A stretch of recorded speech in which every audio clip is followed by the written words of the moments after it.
Super prime time presented by doctor ortho Ayurvedic oil and capsules, जोड़ों के दर्द की बेजोड़ दवा। नमस्कार, सुपर प्राइम टाइम में आपका स्वागत है। आपके साथ मैं हूं सुमेरा खान। वक्त हो गया देखने का देश दुनिया की तमाम बड़ी और exclusive news stories, world breaking news और देश की तमाम बड़ी खबरें। तो आइए करते हैं शुरुआत। साउथ चाइना सी में अमेरिका और चीन के समुद्री लड़ाके आमने सामने हैं। एक तरफ चीन जंगी सनक में कुछ भी करने पर उतारू है, तो वहीं दूसरी तरफ अमेरिका हर हाल में ड्रैगन कंट्री के होश ठिकाने लगाने के मिशन पर काम कर रहा है। इसी रणनीति के तहत अमेरिका के प्रेसिडेंट जो बाइडेन ने ऐसा दांव चला है जिससे जिनपिंग की मुश्किल बढ़ती दिख रही है। चीन का चैप्टर क्लोज करने के लिए महाशक्ति ने अपने सबसे खूंखार लड़ाकों को एक्शन में ला दिया है। एक दो नहीं बल्कि आसमानी योद्धाओं की पूरी फौज पैसिफिक रीजन में एलिफेंट वॉक कर रही है।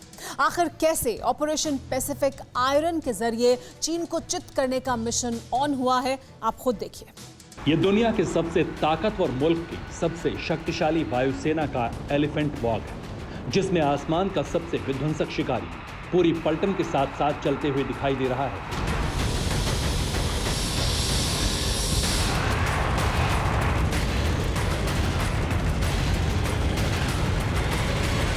रनवे पर धीमी रफ्तार के साथ आगे बढ़ते ये लड़ाके कौन है? इनका अगला ठिकाना कहां है? आखिर इन हवाई योद्धाओं के टारगेट पर कौन है? किसके खिलाफ अमेरिका ने अपने जंगबाजों को बैटल ग्राउंड में उतारा है, ये आपको सिलसिलेवार ढंग से बताएंगे। लेकिन उससे पहले आप महाशक्ति कोरोना की इस एलिफेंट वॉक को जरा गौर से देखिए।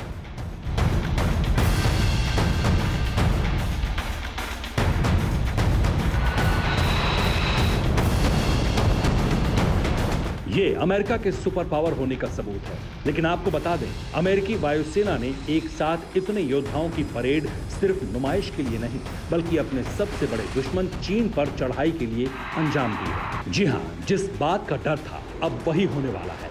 ड्रैगन कंट्री के खिलाफ अमेरिका ने अब तक की सबसे बड़ी मिलिट्री डिप्लॉयमेंट की और इसके लिए पेंटागन ने यूएस एयरफोर्स के सबसे घातक लड़ाके F-22 रैप्टर को मिशन पर लगाया है। अमेरिका ने 25 F-22 रैप्टर लड़ाकू विमानों को गुआम एयरबेस पर भेजा।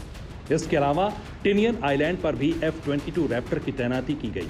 पहली बार अमेरिका ने F-22 रैप्टर को प्रशांत महासागर में तैनात किया है। पैसिफिक रीजन में F-22 रैप्टर की मौजूदगी यूं ही नहीं की गई। असल में अमेरिका ने अपने सबसे खूंखार लड़ाकू विमान को गुआम और टिनियन पर इसलिए तैनात किया ताकि इस बार ड्रैगन का चैप्टर क्लोज किया जा सके, विस्फोटक अंदाज में ग्लोबल विलन को सबक सिखाया जा सके। घुटना, कंधा या कमर, चाहे जैसा हो दर्द, डॉक्टर ऑर्थो आपको देता है दर्द से पूरी आजादी, एक भरपूर जिंदगी। ये कोई टेम्परेरी पेन किलर नहीं, आयुर्वेदिक औषधि है। इतना ही नहीं, अगर साउथ चाइना सी में चीन की नौसेना की तरफ से कोई भी हिमाकत हुई तो उसका माकूल जवाब दिया जा सके। आपको बता दें कि यूएस डिफेंस ने इस मिशन को खास नाम भी दिया और वो है ऑपरेशन पैसिफिक आयरन।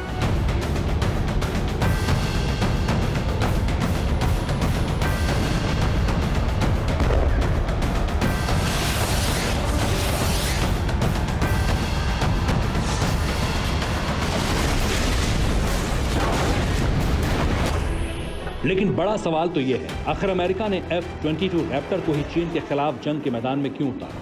क्यों इस तरह एलिफेंट वॉक के जरिए अपना ट्रेलर दिखाया? क्योंकि साउथ चाइना सी में अमेरिका ने पहले ही अपने समुद्री लड़ाकों को तैनात कर रखा है। ऐसे में F-22 रैप्टर की पूरी फौज को पैसिफिक रीजन में भेजने का मकसद क्या है, ये भी जाना। असल में समंदर में ड्रैगन कंट्री लगातार महाशक्ति अमेरिका को सीधा चैलेंज दे रहा था।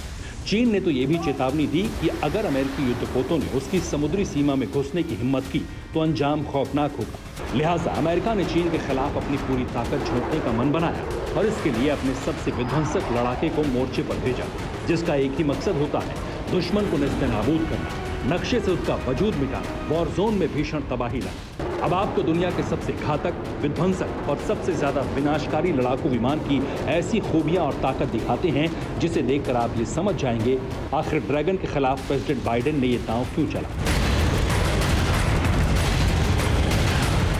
जैसे F-22 रैप्टर 5वीं पीढ़ी का स्टील्थ फाइटर। इस लड़ाकू विमान की खासियत यह है कि ये किसी भी रडार को चकमा दे सकता है। F-22 रैप्टर की सबसे बड़ी ताकत है अटैक और डिफेंस की क्षमता। ये किसी भी मौसम में किसी भी तरह के हालात में हमला कर सकता है। F-22 रैप्टर स्टील्थ फाइटर की रफ्तार 2410 किलोमीटर प्रति घंटा है। अब बात F-22 रैप्टर स्टील्थ फाइटर में लगे डेडली वेपन्स की। इसमें 1000 पाउंड की GBU-32 डायरेक्ट अटैक मिसाइल लगी है। इसके अलावा M61A2 मल्टी बैरल गन लगी है जो 20 mm की है और 480 गोलियां एक बार में दागती है। ये जंगबाज सबसे ज्यादा तकनीक से लैस है। F-22 रैप्टर में बियॉन्ड विजुअल रेंज मिसाइलें लगी हैं। इसके अलावा इसमें hi-tech targeting system, visual sensor और कैमरे भी लगे हैं। F-22 रैप्टर स्टील्थ फाइटर की मदद से छोटी परमाणु मिसाइलों को भी दागा जा सकता है। 2005 से अमेरिकी वायुसेना F-22 रैप्टर स्टील्थ फाइटर का इस्तेमाल कर रही है। इस लड़ाकू विमान में सार और सिंथेटिक अपर्चर रडार भी लगा है जो इसे बाकी फाइटर जेट से ज्यादा ताकतवर बनाता है। मतलब साफ है कि अब पैसिफिक रीजन में आसमान में F-22 Raptor stealth fighter jet गरजने वाला है और इसकी दहाड़ से जिनपिंग की जमीन हिलने वाली है, क्योंकि रैप्टर के रडार पर चीन है। जैसे ही बाइडेन ने एक्शन का ऑर्डर दिया, पलक झपकते ही ये लड़ाका चीन की जंगी सनक को धुआं कर देगा। चीनी वायुसेना के बेस कैंपों में चीरफाड़ कर देगा। यानी अब ड्रैगन का बचना नामुमकिन है। तो वहीं ग्लोबल विलेन को घेरने के लिए Bharat, Taiwan, Philippines, south Korea, Vietnam और जापान भी पूरी तरह से तैयार है। जैसे ही चीन के खिलाफ रण छेड़ा जाएगा, अमेरिका के साथ बाकी मुल्क अपने विध्वंसक हथियार लेकर कूद जाएंगे। अब तक का सबसे डेंजरस वायरस कोरोना एक बार फिर तेजी से दुनिया को अपने शिकंजे में ले रहा है। आशंका यही है कि कोरोना संक्रमण का जोरदार विस्फोट होगा। फिलहाल इंडोनेशिया और म्यांमार कोरोना के नए वेरिएंट डेल्टा का एपिसेंटर बने हुए हैं। हालात वैसे ही हो रहे हैं जैसे डेल्टा की वजह से हिंदुस्तान में हुए थे। इंडोनेशिया में हर दिन कोरोना के नए केस का आंकड़ा 50,000 के पार चला गया है। दूसरी तरफ म्यांमार में भी हालात बिगड़ते ही जा रहे हैं। सेना के तख्तापलट का विरोध करने वाले लोग अब कोरोना से लड़ रहे हैं। न ऑक्सीजन मिल रही है और न ही इलाज। कोरोना का जोरदार प्रहार, कांपा इंडोनेशिया, म्यांमार। ऑक्सीजन की किल्लत, इलाज में भी भारी दिक्कत। कोरोना के 2 नए एपिसेंटर, हालात दिन ब दिन भयंकर। अस्पतालों में जगह नहीं बची, सड़क पर हर मिनट एक एम्बुलेंस की आवाज आती। कोरोना का डेल्टा वेरिएंट कितना घातक है, कितनी तेजी से फैलता है और जिस देश में बेकाबू हो जाए उसकी क्या हालत होती, ये इंडोनेशिया को देखकर समझा जा सकता है। ऑक्सीजन सेंटर्स के सामने लंबी लाइन है। जिस दौर में पूरी दुनिया कोरोना को बाय कहने के लिए तैयार थी, उसी दौर में इंडोनेशिया और म्यांमार में हाहाकार है। हाय तौबा मची। गुरुवार को पिछले 24 घंटे में इंडोनेशिया में संक्रमण के रिकॉर्ड 56,757 मामले सामने आए, जहां अब तक कुल 27,80,803 मामले सामने आ चुके हैं। 71,000 से अधिक लोग जान गंवा चुके हैं। WHO के आंकड़ों के मुताबिक इस समय इंडोनेशिया कोरोना के मामलों में एशिया का एपिसेंटर बना हुआ है। एक दिन में 54,000 से अधिक कोरोना के मरीज, और ये दावे इंडोनेशिया की सरकार के हैं। अब आपको यह भी याद रखना होगा कि इस बीच कई लोग ऐसे होंगे जो अपने टेस्ट रिपोर्ट का इंतजार कर रहे होंगे या टेस्ट करवाने के लिए कतार में लगे होंगे। इन सब के बीच में इतने बड़े आंकड़े सामने आना किसी भी देश के लिए हालात संभालने के लिए बहुत बड़ी चुनौती है। कोई भी देश इतने आंकड़ों को देखकर घबरा सकता है। इंडोनेशिया में वैसी ही अफरा तफरी जैसे कुछ दिनों पहले आपने और हमने अपने देश में देखी थी। अस्पताल का एक बेड हासिल करने वाले खुद को खुशनसीब समझ रहे हैं। ऑक्सीजन की सप्लाई रुकने से गंभीर मरीजों की मौत हो रही। सरकार ने पूरी ताकत झोंक दी, लेकिन इंडोनेशिया क्या दूसरे देशों में भी इतनी बड़ी त्रासदी से निपटने का इंतजाम नहीं। जनसंख्या के मामले में इंडोनेशिया चौथे नंबर पर है। देश की आबादी 27 करोड़ से ज्यादा है। राजधानी जकार्ता की आधी आबादी संक्रमित है। पिछले हफ्ते से जकार्ता में इमरजेंसी लॉकडाउन है। वाकई हैरानी होती है। जकार्ता में करीब 1 करोड़ लोग रहते हैं और 50 लाख लोग बीमार हैं। राजधानी में दवाओं का स्टॉक कम पड़ने लगा है। करीब 10 लाख से ज्यादा लोगों को ऑक्सीजन पर रहना पड़ रहा है। अब अंदाजा लगाइए इंडोनेशिया के लोग किन हालातों का सामना कर रहे हैं। ये बात सही है कि डेल्टा वेरिएंट बहुत तेजी से फैलता है, लेकिन इंडोनेशिया ने लापरवाही भी बरती है। वक्त रहते वहां लॉकडाउन नहीं लगाया गया और कोरोना की टेस्टिंग में भी तेजी नहीं लाई गई। इंडोनेशिया भारत में डेल्टा के कहर को देख चुका था, फिर भी वहां की सरकार बेपरवाह रही। डेल्टा वेरिएंट सीने को बहुत तेजी से संक्रमित करता है। यही वजह है कि इंडोनेशिया में हर दिन करीब 900 लोगों की मौत हो रही। अब खतरा सिर्फ इंडोनेशिया को ही नहीं बल्कि पूरी दुनिया को है, क्योंकि तेजी से फैलने वाला ये वायरस अब पूरी दुनिया में फैलने लगा है।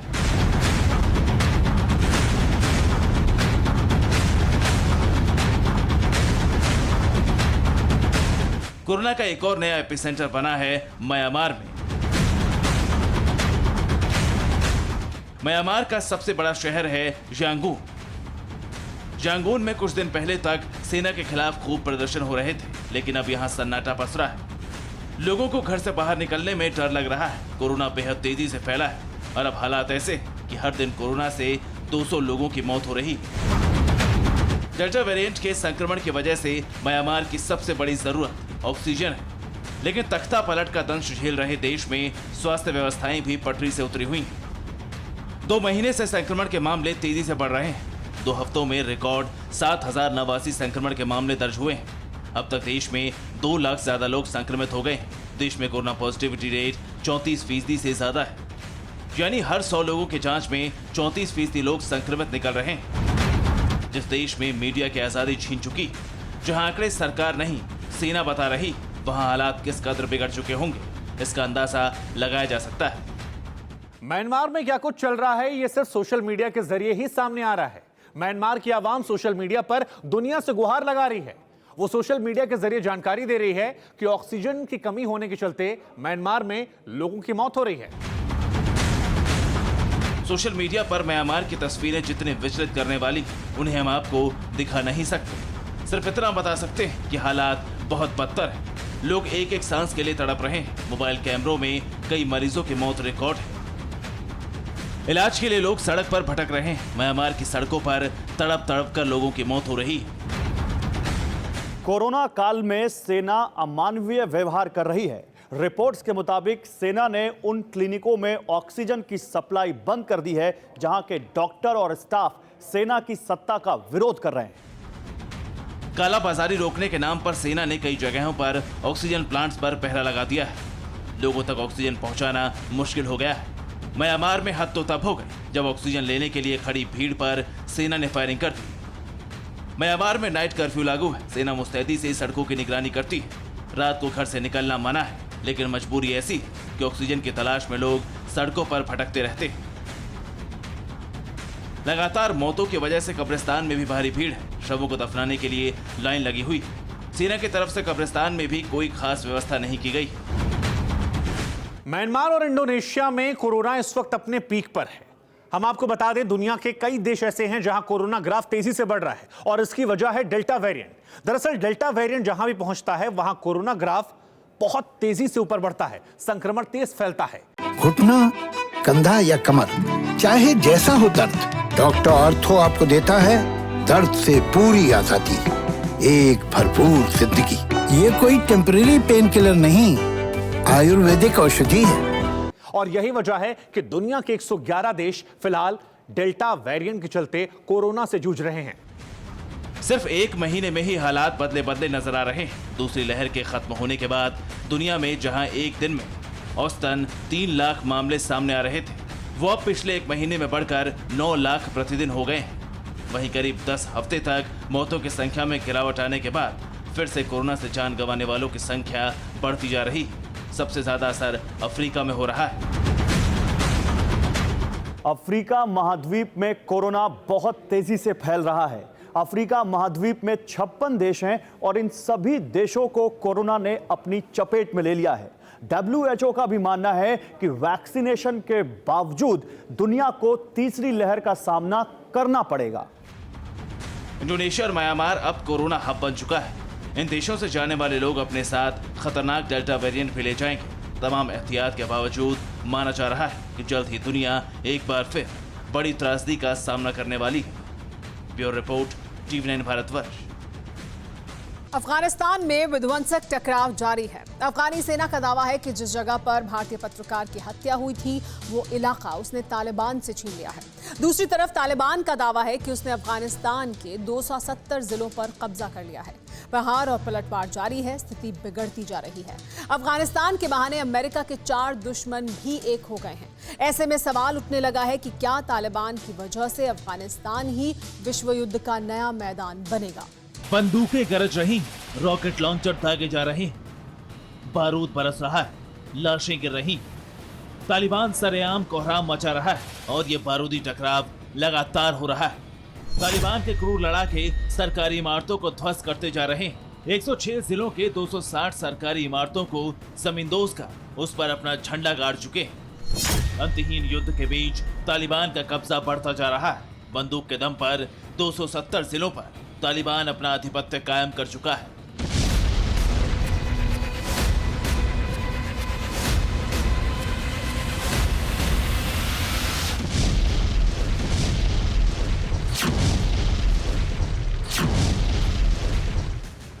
अफगानिस्तान पर आतंकियों के बढ़ते कब्जे के बीच दुनिया की अहम ताकतें गोलबंद हो रही। अमेरिका के बाद चीन, रूस, ईरान, पाकिस्तान चक्रव्यूह बनाने में जुटा है। अफगानिस्तान के वैश्विक युद्ध का मैदान बनने की आशंका बढ़ती जा रही। सवाल उठने लगे कि क्या तालिबान की वजह से अफगानिस्तान विश्व युद्ध का मैदान बनेगा? क्या कंधार में अमेरिका से चीन रूस की जोरदार टक्कर होने वाली? क्या स्पिन बोल्डक के लिए हिंदुस्तान और पाकिस्तान में जंग होगी?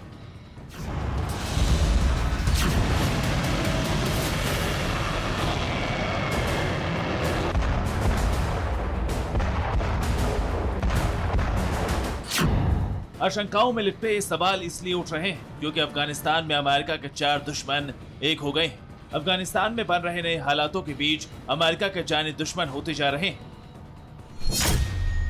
अमेरिका के खिलाफ रूस, चीन और ईरान एक साथ आ रहे हैं। मध्य एशियाई देशों को साथ लेकर अफगानिस्तान में अपना निर्णायक प्रभाव कायम करने की कोशिश में ये चारों देश एकजुट हो रहे हैं। अफगानिस्तान चीन की बेल्ट रोड इनिशिएटिव का हिस्सा है, जबकि रूस उसे यूरेशियन इकोनॉमिक यूनियन का हिस्सा बनाना चाहता है। ऐसे में रूस और चीन ये दोनों चाहते हैं कि अफगानिस्तान के प्रबंधन में यूरोपियन देश, खासतौर पर अमेरिका का कोई हस्तक्षेप या रोल ना हो। एशिया टाइम्स के मुताबिक रूस और चीन तालिबान से ये वादा करने की कोशिश में कि वो जिहादी सोच का विस्तार नहीं करेगा, क्योंकि रूस की लिस्ट में अब भी तालिबान आतंकी। लेकिन अफगानिस्तान में उभर रही स्थिति के बीच रूस और चीन दोनों तालिबान की अहमियत भी समझ रहे हैं। इसलिए चीन ने पाकिस्तान से कहा है कि वो बीजिंग, इस्लामाबाद और काबुल के बीच संपर्क और संवाद की एक त्रिपक्षीय व्यवस्था कायम करे। पर्यवेक्षकों के मुताबिक इसी बिंदु पर ईरान की भूमिका भी अहम हो गई है। हाल में चीन और ईरान ने आपस में रणनीतिक रिश्ते कायम किए हैं। अफगानिस्तान के मौजूदा हालात के बीच भी ईरान ने अपनी खास भूमिका निभाई है। उसने अफगानिस्तान के सभी पक्षों से संपर्क बना रखे।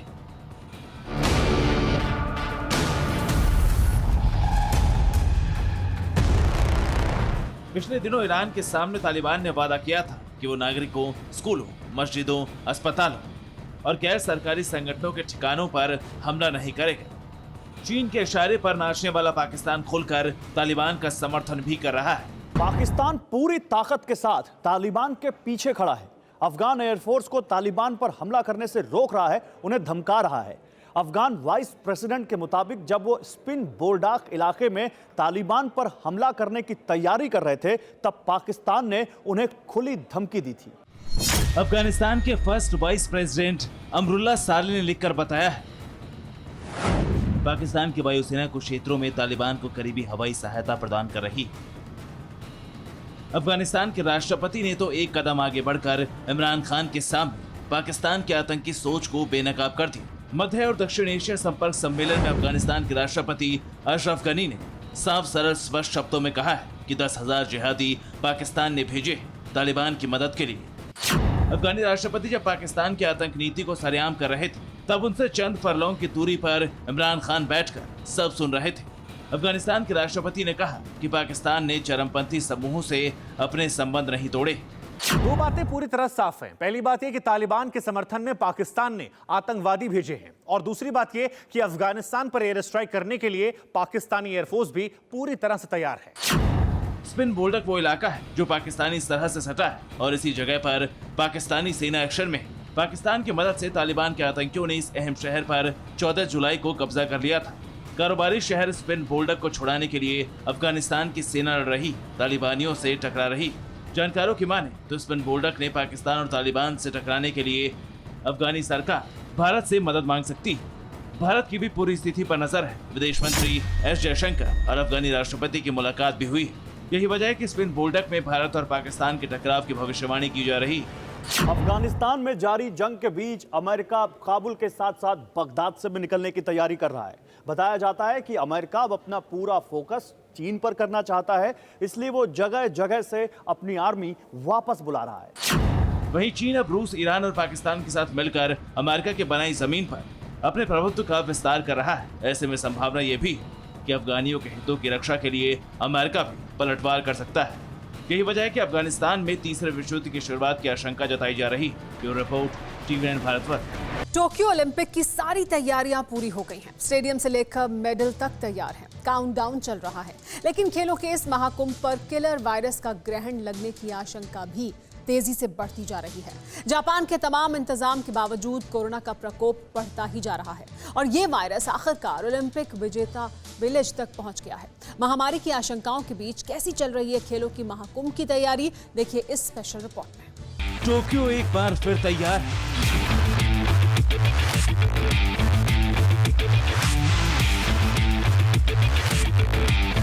तो 2020 ओलंपिक विलेज पूरी तरह रेडी।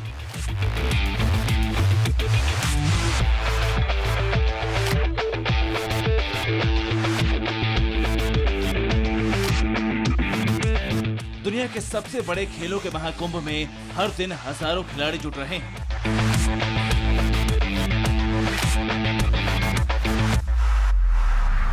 ओलंपिक मशाल चलने में चंद दिन रह गए। काउंटडाउन चल रहा है। 23 जुलाई से खेलों के महाकुंभ का शुभारंभ है। महज 6 दिन बाद दुनिया भर के खिलाड़ी टोक्यो के ओलंपिक विलेज में जोर आजमाइश करेंगे, लेकिन उससे पहले ही यहाँ इमरजेंसी सायरन बज उठा है।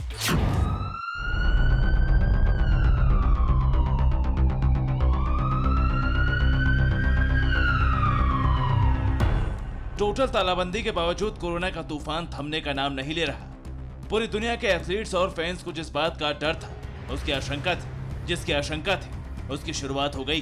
किलर कोरोना वायरस का संक्रमण टोक्यो के ओलंपिक विलेज तक पहुंच गया है। टोक्यो ओलंपिक पर ही कोरोना वायरस का बड़ा खतरा मंडराने लगा है।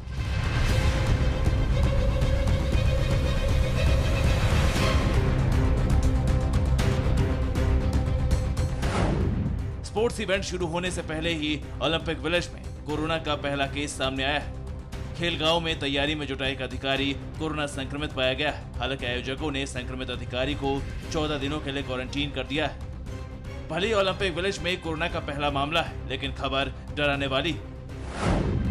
2 दिन पहले जापान में मौजूद एक खिलाड़ी और 5 कर्मचारी कोरोना संक्रमित पाए गए। वहीं ब्राजील की जूडो टीम जिस होटल में रुकी, वहां के 8 कर्मचारियों के भी संक्रमित होने का मामला सामने आया है। पूरे जापान में कोरोना के डेल्टा प्लस वेरिएंट के केस में जबरदस्त इजाफा हुआ है। खतरे को भांपते हुए आपातकाल लगाया जा चुका है। खेल गांव में दर्शकों पर पाबंदी लगा दी गई। पहली बार ओलंपिक खेलों को स्टेडियम में देखने से खेल प्रेमी महरूम हो जाएंगे। बावजूद इसके वायरस की तेज रफ्तार खेलों के महाकुंभ में विघ्न बाधा डाल रही, क्योंकि जापान तेजी से संक्रमित हो रहा है। घुटना, कंधा या कमर, चाहे जैसा हो दर्द, डॉक्टर ऑर्थो आपको देता है दर्द से पूरी आजादी, एक भरपूर जिंदगी। ये कोई टेम्परेरी पेन किलर नहीं, आयुर्वेदिक औषधि है। जापान में कोरोना के बढ़ते मामलों के बीच शुक्रवार को 3,418 केस सामने आए। इस दौरान 24 लोगों की मौत भी हुई। कहा जा रहा है कि ये पिछले 6 महीने का सबसे बड़ा आंकड़ा है। इन्हीं वजहों से टोक्यो में आपातकाल को बढ़ाकर 22 अगस्त तक कर दिया गया है। इस दौरान पार्क, होटल, रेस्तरां, थिएटर को 8 बजे तक बंद करने के आदेश दिए गए हैं। ऐसे में डर है कि ओलंपिक्स कहीं फिर से न टल जाएं। ओलंपिक अगर टलते हैं तो जापान को इसकी भारी कीमत चुकानी पड़ेगी। वैसे तो हर 4 साल पर ओलंपिक खेलों का आयोजन होता है, लेकिन कोरोना की वजह से 2020 में ओलंपिक को टालना पड़ा था। अब साल भर की देरी से जापान के टोक्यो में इसके आयोजन की तैयारी पूरी कर ली गई। खिलाड़ियों को कोरोना वायरस से बचाने के लिए तमाम इंतजाम किए गए। TVN भारतवर्ष आपको टोक्यो ओलंपिक विलेज की वो तैयारियां दिखा रहा है, जहां 18,000 एथलीट 21 रेजिडेंशियल बिल्डिंग में रहेंगे और जहां उनके रहने का कमरा कुछ इस तरह का होगा, हाईटेक और सेफ। इन कमरों को इस तरह तैयार किया गया है कि संक्रमण का खतरा कम हो। यही नहीं, ओलंपिक विलेज में एथलीट्स को आने जाने के लिए सेपरेट इलेक्ट्रिक शटल्स की भी सुविधा दी जाएगी। संक्रमण को रोकने के लिए कमेटी का निर्देश है कि ट्रेनिंग और इवेंट के बाद भी एथलीट्स कंपाउंड के अंदर रहेंगे। खेल शुरू होने तक ओलंपिक विलेज में रहने वाले 80% से ज्यादा लोगों को कोरोना के टीके लग गए होंगे। बावजूद इसके सभी एथलीट्स और स्टाफ के लिए मास्क लगाना जरूरी होगा और हर दिन सबका कोरोना टेस्ट भी होगा। अगर जांच के दौरान कोई संदिग्ध लगा तो उसे ओलंपिक गांव में ही बने फीवर क्लिनिक में आइसोलेशन में रखा जाएगा और गंभीर रूप से बीमार व्यक्ति को अस्पताल में भर्ती किया जाएगा। कोशिश होगी कि खिलाड़ी कैंटीन में अकेले ही लंच या डिनर करें ताकि एक साथ ज्यादा से ज्यादा लोग इकट्ठे न हो सके। मतलब साफ है, जापान की पूरी कोशिश है कि इस बार ओलंपिक खेलों का आयोजन हो। जापान ओलंपिक समिति ने 33 पन्नों की कोरोना रूल बुक भी बनाई थी, जिसमें मेडल जीतने वालों के लिए भी सख्त नियम है। ओलंपिक में जाने वाले हर खिलाड़ी का ख्वाब होता है कि ओलंपिक में मेडल जीतना, उस पोडियम पर खड़े होना जहां पर मेडल पहनाया जाता है, और ये लम्हा उनके जीवन का सबसे यादगार लम्हा बन जाता है, क्योंकि देश के लिए मेडल जीतना किसी के लिए गर्व की बात होगी। लेकिन कोरोना के चलते ये ख्वाब भी अब दूसरी तरीके से मुकम्मल होगा। ओलंपिक में मेडल पहनाया नहीं जाएगा। इस बार ओलंपिक्स के विजेता एथलीटों को मेडल अपने गले में खुद ही डालने होंगे और इसके अलावा मेडल सेरेमनी के दौरान हाथ मिलाने या गले मिलने पर भी रोक होगी। जरा सोचिए, ओलंपिक विलेज में कोरोना से लड़ने की इतनी बड़ी तैयारी, फिर भी कोरोना वायरस का संक्रमण खेल गांव तक फैल गया और किलर वायरस की आंधी ओलंपिक खेलों के साथ खिलवाड़ कर रही। Bureau report, TV9 Bharatvarsh. जीवन के लिए पानी सबसे जरूरी है, मगर जब वही पानी सैलाब बन जाए तो भयंकर तबाही लाता है। इन दिनों सैलाब के सितम से यूरोप के कई देश जूझ रहे हैं। जर्मनी, बेल्जियम और नीदरलैंड में आसमानी आफत ने जमकर कहर बरपाया है। सड़कों पर, गलियों में हर जगह बाढ़ का पानी उफान पर है, जिसमें अब तक 155 से ज्यादा लोगों की जान जा चुकी है। हजारों लोग बाढ़ में लापता हैं। बीते 100 साल में यूरोप ने बाढ़ की ऐसी विभीषिका कभी नहीं देखी। सड़कों पर दानव रूपी सैलाब उमड़ा है। भारी भरकम गाड़ियां खिलौने की तरह तैर रही हैं।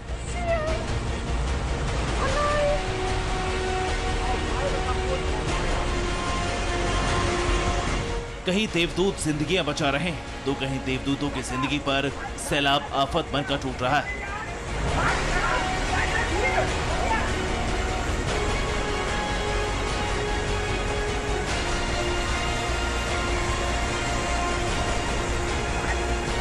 ये हालात यूरोप के, जर्मनी, बेल्जियम और नीदरलैंड, यूरोप के ये 3 देश आसमानी आफत से जूझ रहे हैं। शहर की गलियों से लेकर चौराहे और खेतों तक में पानी काल बनकर बह रहा है।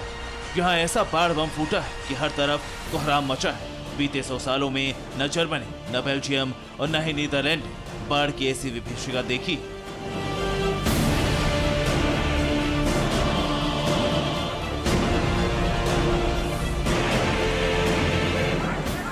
सैलाब की ताकत क्या होती है, ये उसकी जीती जागती तस्वीर जो जर्मनी से सामने आई। बाढ़ के पानी में बहता ये कोई खिलौना नहीं, बल्कि एक घर है जो कल तक किसी का आशियाना था, जो सैलाब के प्रचंड प्रहार को झेल नहीं सका और किसी नाव की तरह पानी के ऊपर बहने लगा। जरा देखिए कैसे मकान बहता हुआ एक पेड़ से टकराता है, मगर सैलाब का वेग इतना है कि ये पेड़ भी एक झटके में टूट जाता है और इस मकान के साथ बहने लगता है।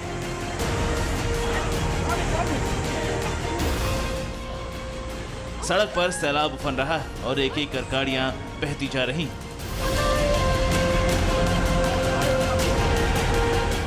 ये वीडियो भी जर्मनी का, जो कार्यकाल तक सड़कों पर चलती थी, वो किसी छोटी नाव की तरह सैलाब में बह रही। बाढ़ के पानी में जहां 1-2 नहीं बल्कि आधा दर्जन गाड़ियां हैं, जिनके आसमान से बरसती आफत के सामने कोई औकात नहीं।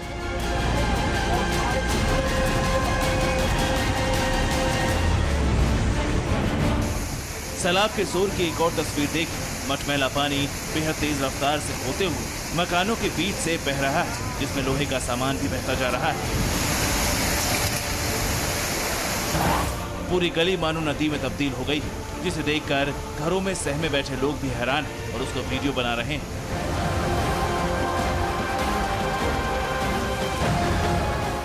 बाढ़ के चलते जर्मनी में अब तक 133 लोगों की मौत हो चुकी है। 130 से ज्यादा लोग लापता हैं। 1,02,000 लोग बिना बिजली के रहने को मजबूर हैं। जर्मनी में सैकड़ों की संख्या में बाढ़ में लोग फंसे, जिन्हें बचाने के लिए युद्ध स्तर पर रेस्क्यू ऑपरेशन चलाया जा रहा है। देवदूत बने फायर फाइटर्स के जवान जान पर खेलकर लोगों की जिंदगियां बचा रहे हैं। लोगों को बचाते हुए कई बार फायर फाइटर्स की जान भी खतरे में पड़ रही है। ये फायर फाइटर अपनी जान पर खेलकर लोगों को बचा रहा था, मगर इसकी जान खुद मुसीबत में फंस गई। ये पानी के प्रचंड वेग के साथ साथ बहता जा रहा है। धारा का प्रवाह इतना तेज है कि लाख कोशिशों के बाद भी ये रुक नहीं पा रहा। मगर गनीमत रही कि इसे कुछ लोगों ने बहते हुए देख लिया और हिम्मत कर खुद ही इसे पानी से निकाला। बाढ़ का पानी शहर में मुख्य इलाकों में जमा है। सड़कों पर दरिया जैसे हालात हैं। पश्चिमी जर्मनी के कोबलेन शहर में राइन और मोसेल नदी मिलती है। यहाँ हालात बदतर है।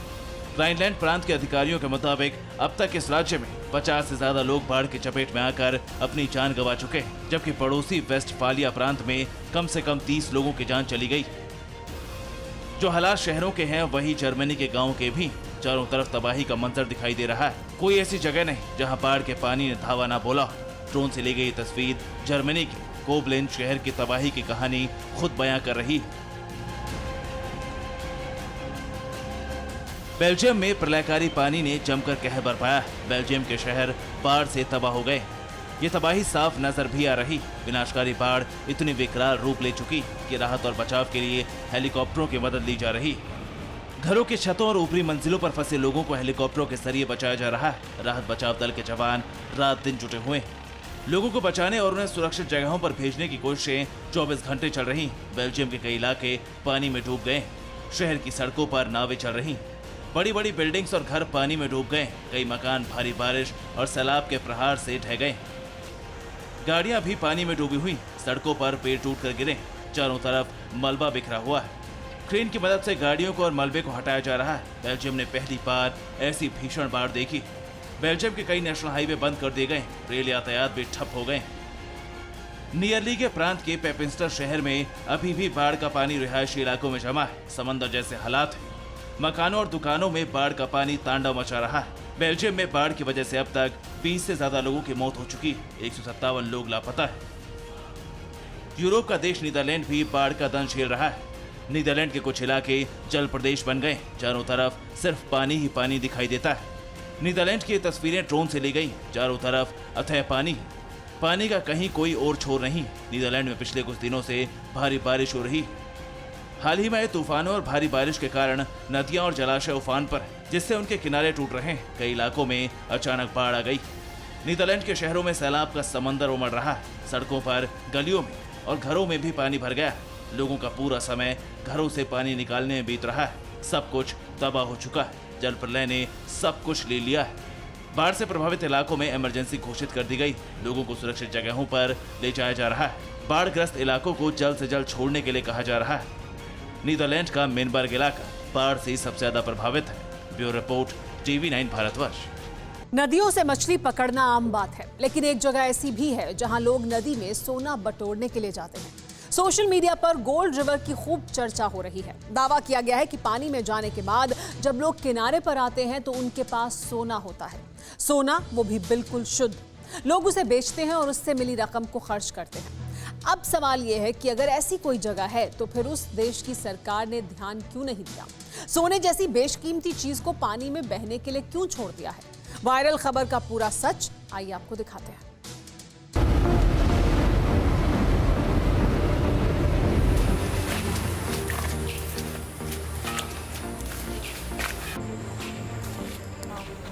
वायरल वीडियो हैरान करने वाला है। लोग पानी में मौजूद हैं, लेकिन नजर मछलियों पर नहीं किसी और चीज पर है। दावा है कि ये लोग सोने की तलाश कर रहे हैं। ये नदी सोना उगलती है।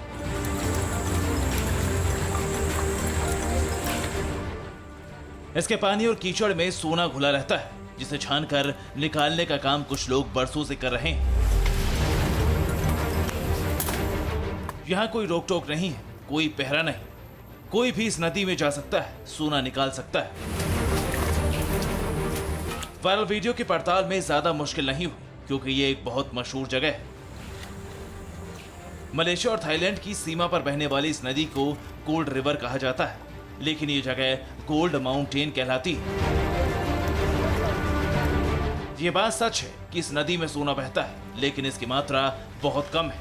ऐसा नहीं कि किसी को सोने के बड़े बड़े टुकड़े मिल जाए, यहाँ पानी में सोने के छोटे छोटे कण मिलते हैं।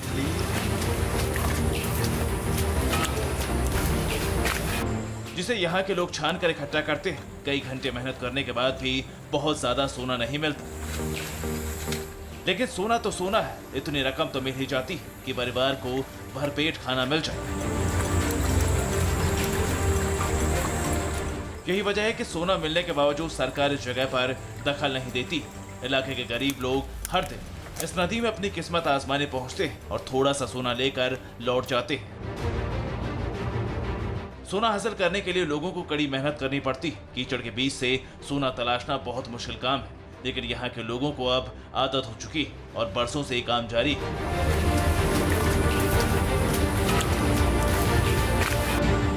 इस नदी को देखने के लिए टूरिस्ट भी आते हैं और कौतूहल से सोना निकालने वालों की तस्वीरें खींचते हैं।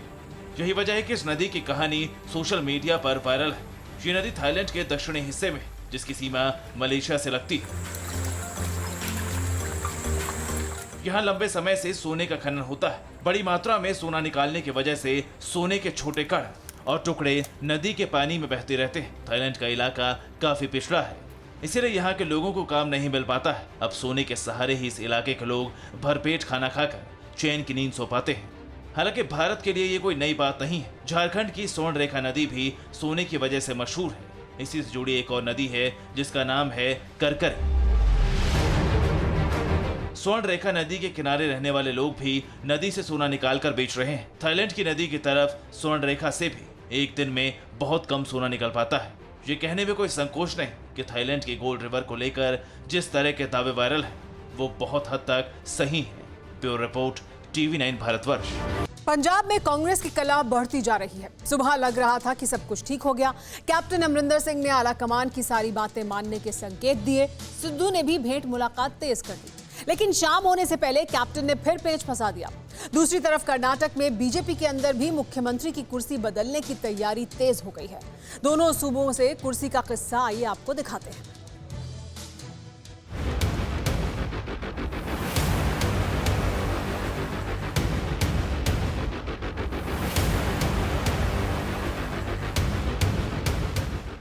दिल्ली दरबार में हाजिर हुए येदियुरप्पा तो दक्षिण के भगवा किले में हलचल की खबर तैरने लगी। अचानक दिल्ली पहुंचे येदियुरप्पा ने पार्टी अध्यक्ष से मुलाकात की, गृह मंत्री अमित शाह से मिले, प्रधानमंत्री से पहले मिल चुके थे। मुख्यमंत्री की इस भेंट मुलाकात के बाद कर्नाटक में कुर्सी बदलाव की तारीख तय होने लगी। सूत्र बताते हैं कि PS येदियुरप्पा जल्द इस्तीफा देंगे, शायद इसी महीने। He asked me to work hard to come back to power in Karnataka. And also in Lok Sabha election also he must win more seats. सूत्र बताते हैं कि येदियुरप्पा कुर्सी छोड़ते छोड़ते अपने बेटे का भविष्य सुरक्षित करना चाहते हैं। केंद्रीय राज्य में बड़ी जगह देख रहे हैं। सूत्रों की माने तो कर्नाटक के सबसे प्रभावशाली लिंगायत समुदाय से ही किसी को फिर से गद्दी पर बिठाया जा सकता है। कर्नाटक में बीजेपी की माथापच्ची जारी, तो कांग्रेस पंजाब में बुरी तरह उलझी हुई। कैप्टन अमरिंदर सिंह और नवजोत सिंह सिद्धू के बीच मामला और उलझ चुका है। सूत्र बताते हैं कि हरीश रावत के साथ मुलाकात कैप्टन ने साफ साफ कहा है, मेरे कामकाज पर सवाल उठाने वाले और मेरे बारे में तू तड़ाक करके मीडिया में बयान देने वाले नवजोत सिंह सिद्धू खुले मंच पर आकर अपने शब्दों को लेकर माफी मांगे तो मुझे सिद्धू की ताजपोशी पर कोई ऐतराज नहीं।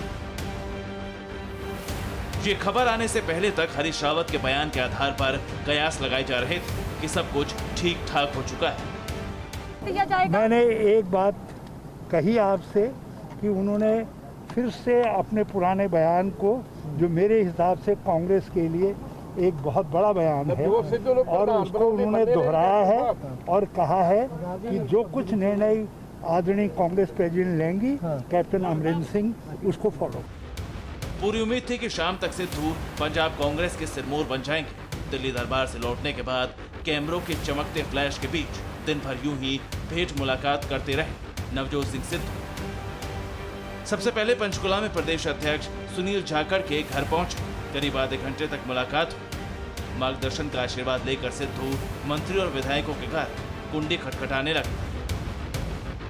पंजाब सरकार में मंत्री सुखजिंदर सिंह रंधावा से मिले, बलबीर सिंह सिद्धू से मुलाकात की, पार्टी के वरिष्ठ नेता लाल सिंह से भी मुलाकात की। इसके बाद वो विधायक परिंदरमीत सिंह पहरा, अमरिंदर सिंह राजा पारिक, कुलबीर सिंह जीरा और तविंद्र सिंह से भी मिले। Bureau report, TV9 Bharatvarsh. 20 साल बाद अमेरिका में एक ऐसे वायरस ने दस्तक दी है जो बड़ी ही तेजी के साथ इंसानों को अपना शिकार बना सकता है। अमेरिका के टेक्सास में इस वायरस के संक्रमण का पहला केस भी सामने आ चुका है। तो क्या कोरोना के बाद एक नया विषाणु अमेरिका में कोहराम मचाएगा? आप खुद देखिए। वैसे तो कोरोना संकट से पूरी दुनिया ही जूझ रही है, लेकिन इस घातक विषाणु का सबसे ज्यादा कहर अमेरिका में देखने को मिला। 6 लाख से ज्यादा लोग खूनी वायरस के चलते बेमौत मारे गए।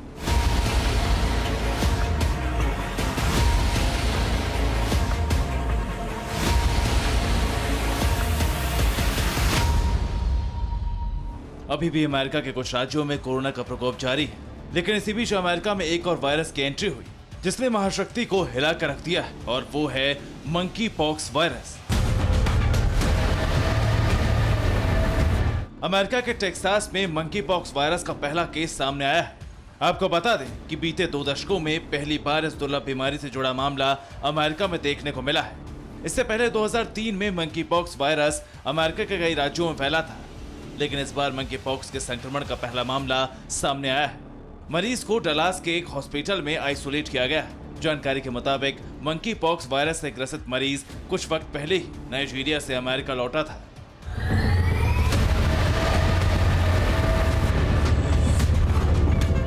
WHO की माने तो मंकी पॉक्स का वायरस एक इंसान से दूसरे इंसान में फैल सकता है और इससे संक्रमित होने वाले मरीजों में हर 10वें मरीज की मौत हो सकती है। सबसे शॉकिंग फैक्ट ये भी है कि मंकी पॉक्स ज्यादातर युवाओं को शिकार बनाता है। इस वायरस के लक्षण स्मॉल पॉक्स यानी चेचक से मिलते जुलते हैं। सिर्फ अमेरिका ही नहीं बल्कि कुछ वक्त पहले ब्रिटेन में भी 2 मरीज मंकी पॉक्स वायरस से संक्रमित हुए थे। वैसे ज्यादातर मंकी पॉक्स के मामले सेंट्रल और वेस्ट अफ्रीका में मिलते हैं, लेकिन ब्रिटेन और अमेरिका में पहली बार मंकी पॉक्स की एंट्री से दहशत फैल गई है। Bureau report, TV9 Bharatvarsh. कभी हनी ट्रैप के सहारे तो कभी पैसों का लालच देकर पाकिस्तान की खुफिया एजेंसी लगातार भारत में अपना नेटवर्क मजबूत करने में जुटी रहती है। शर्म की बात तो यह है कि हिंदुस्तान के कुछ लोग चंद रुपयों की खातिर हमारे सैनिकों के सीक्रेट का सौदा करते हैं। एक बार फिर जानकारी सामने आई है। दिल्ली पुलिस की क्राइम ब्रांच ने भारतीय सेना में तैनात एक नायक समेत 2 लोगों को जासूसी कांड में गिरफ्तार किया है। पलवल से भी एक पूर्व सैनिक पकड़ा गया है। आमने सामने लड़ने की हिम्मत नहीं है, इसीलिए पाकिस्तान हमेशा छल के जरिए हिंदुस्तान पर प्रहार की फिराक में रहता है। हिंदुस्तान की सेना को नुकसान पहुंचाने के लिए पाकिस्तान की खुफिया एजेंसी ISI दिन रात मेहनत करती है। ISI के सीक्रेट एजेंट्स हनी ट्रैप का जाल बिछाती रहती हैं, तो वहीं ISI के एजेंट्स हिंदुस्तान में गद्दारों को तलाशते रहते हैं। अब इन दोनों ही तस्वीरों को देखिए। एक का नाम है हबीबुर रहमान और दूसरे का है परमजीत। ये दोनों हिंदुस्तान की सेना के सीक्रेट्स को पाकिस्तान भेज रहे थे। बदले में इन्हें ISI हर महीने हवाला से पैसे भेज रही थी। परमजीत सेना के ऑपरेशन यूनिट में क्लर्क के पद पर तैनात था। इस समय पोस्टिंग आगरा में थी, लेकिन पहले ये पोखरण में तैनात था। वहीं आर्मी बेस कैंप में सब्जी की सप्लाई करने वाले हबीबुर रहमान से इसकी जान पहचान हुई। हबीबुर रहमान ने इसे पैसों के बदले सेना से जुड़ी अहम और गोपनीय जानकारियां देने के लिए तैयार किया था। पोखरण से उसको हमने गिरफ्तार किया। गिरफ्तारी के बाद जब सर्च ली गई तो हमने पाया कि उसके पास कुछ ऐसे दस्तावेज मौजूद थे जो कि डिफेंस एस्टैब्लिशमेंट्स की लोकेशंस के बारे में है, उनकी कुछ सेंसिटिव इंटेलिजेंस रिलेटेड इनपुट्स हैं। इस तरह के कुछ इंपॉर्टेंट दस्तावेज जो कि क्लासिफाइड हैं और सीक्रेट नेचर की हैं। हबीबुर रहमान के रिश्तेदार पाकिस्तान के सिंध में रहते हैं।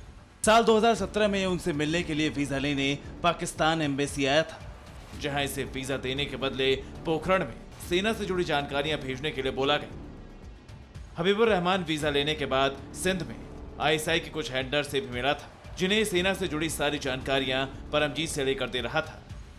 परमजीत की पोस्टिंग पहले पोखरण में रही है और हबीबुर रहमान आर्मी का सप्लाई कॉन्ट्रैक्टर है। दोनों आपस में कांटेक्ट में आए थे पोखरण में, और फिर हबीबुर ने इसको इनकरेज किया कुछ सीक्रेट डॉक्यूमेंट्स शेयर करने के लिए। परमजीत को अभी तक करीब 9 लाख रुपए गोपनीय जानकारियां शेयर करने के बदले मिल चुका है। हरियाणा के पलवल में भी एक गिरफ्तारी हुई। यहाँ पुलिस के सिपाही के पद पर तैनात सुरेंद्र नामक कर्मचारी को गिरफ्तार किया गया है। आरोपी सिपाही साल 2018 में फौज से रिटायर होकर हरियाणा पुलिस में सिपाही के पद पर भर्ती हुआ था। सूचना मिलने पर उनको राउंड अप किया गया और उनको उसके बाद FIR दर्ज करके गिरफ्तार किया गया। तो इससे सूचना मिली, हमें जो जानकारी मिली कि 2018 से ये सेना की गुप्त सूचनाएं पाकिस्तान एजेंसी को देने के एवज में 65-70 हज़ार रुपये प्राप्त कर चुका है। सुरेंद्र को पाकिस्तान की खुफिया एजेंसी ने हनी ट्रैप में फंसाया था। पाकिस्तान की एक महिला ने फेसबुक के जरिए सिपाही से दोस्ती की थी। बाद में सिपाही को पैसे भी भेजे गए। बदले में आरोपी सुरेंद्र ने सेना से जुड़ी खुफिया जानकारियां भेजी थी। पलवल से दिनेश कुमार के साथ जितेंद्र शर्मा, दिल्ली, TV9 भारतवर्ष। भारत अमेरिका दोस्ती की उड़ान नई ऊंचाइयां छू रही है। रक्षा समझौते के तहत अमेरिका ने भारत को 2 MH-60R हेलीकॉप्टर सौंप दिए हैं, जिसकी ताकत से न सिर्फ दुनिया हैरान है, बल्कि चालबाज चीन के पास इस हेलीकॉप्टर की काट भी मौजूद नहीं है। आखिर क्या है इस हेलीकॉप्टर की खासियत, जानने के लिए ये खास रिपोर्ट देखिए। समंदर के आसमान में उड़ते ये 2 हेलीकॉप्टर, एक पर अमेरिकी झंडा जबकि दूसरे की शान है तिरंगा। अब ये हेलीकॉप्टर हिंदुस्तान के पास है। नाम है MH-60R रोमियो और ये वीडियो उस ऐतिहासिक पल का सबूत है जब समंदर के अंदर होने वाली हर हलचल पर नजर रखने में माहिर MH-60 रोमियो अमेरिकी नौसेना ने इंडियन नेवी को सौंपा।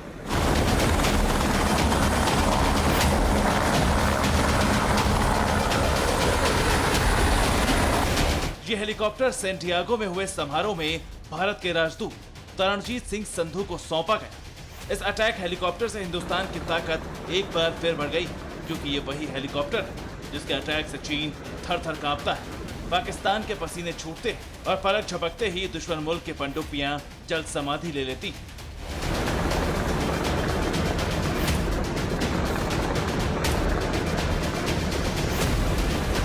ऐसे में आज हम आपको रोमियो हेलीकॉप्टर की हर खूबियों से वाकिफ कराएं, उसकी हर क्षमता के बारे में डिटेल से बताएं। उससे पहले ये जान लीजिए कि यह हेलीकॉप्टर भारत को मिला कैसे। भारत अमेरिका के बीच रोमियो हेलीकॉप्टर को लेकर बड़ी डील।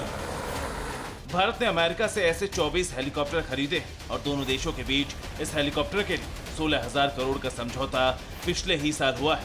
अमेरिका के तत्कालीन राष्ट्रपति डोनाल्ड ट्रंप की भारत यात्रा के समय इस डील पर मोहर लगी थी। अब समझौते के तहत पहली खेप के 2 रोमियो हेलीकॉप्टर भारत भेजने के वादे अमेरिका ने पूरा कर दिया है। फिलहाल अमेरिकी दल इंडियन नेवी के पायलट्स को रोमियो हेलीकॉप्टर उड़ाने और उसके इस्तेमाल की ट्रेनिंग दे रहा है। खबर है कि साल 2023 के आखिर तक सभी 24 हेलीकॉप्टर भारत को मिल जाएंगे।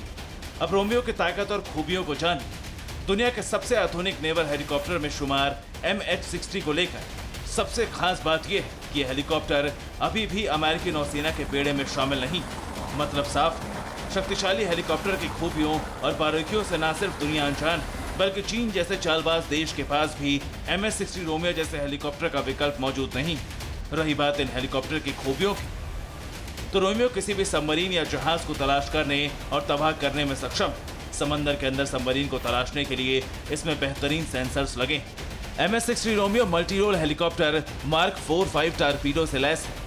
जंगी जहाज को तबाह करने के लिए इसमें हेलफायर मिसाइल लगी। रोमियो हेलीकॉप्टर रात के अंधेरे में 12,000 फीट की ऊंचाई तक उड़ सकता है। समंदर के आसमान में इसकी रफ्तार 270 किलोमीटर प्रति घंटे तक हो सकती है। अड़ी सोमवार से शुक्रवार शाम 6 बजे सिर्फ TV9 भारतवर्ष पर।